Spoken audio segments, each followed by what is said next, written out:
시민단체 대법, 보험금 문제. 보험사가 병원에 직접 소송해야. 기사 내용 요약. 25일 임의비급여 채권자대의 대법 판결. 임의비급여 관련 소송액만 1,000억 원. 서울 뉴시스. 남정현 기자.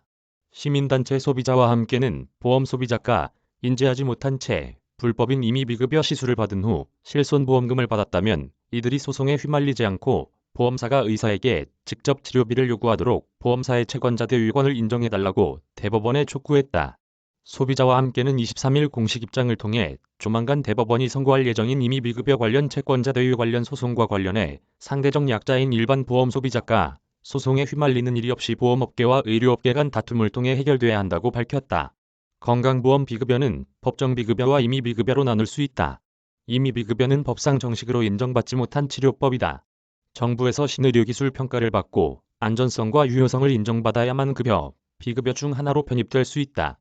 판례에 따라 의학적 정당성이 인정되는 의학적 임의비급여라는 개념이 존재하기도 한다. 보험업계는 원칙적으로 임의비급여를 불법으로 간주하고 보험금을 지급하고 있지 않다.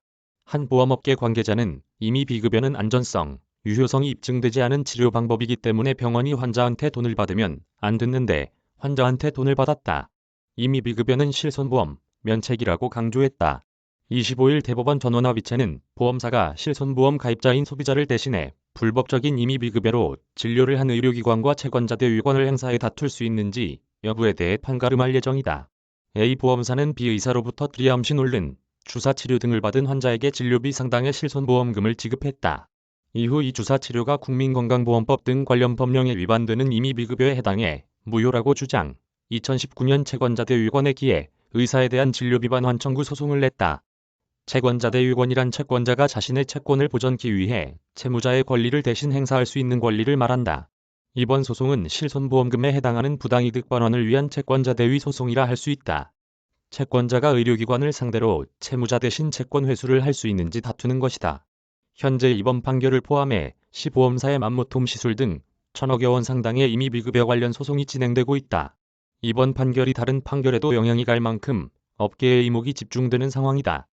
최근 대법원은 시보험사의 맘모톰 상고건에 대해 지난 3월 공개변론을 열기도 했다. 전원합의체가 아닌 소부 선고 사건 중 공개변론이 진행된 것은 이때가 두 번째다. 대법원은 사회 각층의 이해가 충돌하는 중요한 사건, 국민 생활에 중대한 영향을 미치는 사건 등에 대해 공개변론을 진행한다. 법원은 현재까지 보험사의 채권자대위원 행사의 당사자 적격 여부에 대해 상이한 판결을 내려왔다. 김영주 변호사는 원칙적으로 채권자대위원이 행사되려면 이 사건처럼 금전 채권의 경우 채무자의 무자력을 요건으로 한다. 이 사건은 채무자가 무자력이라고 볼 수 없다. 판례를 보면 예외적으로 채무자가 무자력이 아닌 경우에도 보전의 필요성을 인정하기도 하는데 이 경우에 보전의 필요성이 인정할 만한지에 다툼이 있는 것이다. 그게 쟁점이라고 설명했다. 이메일 주소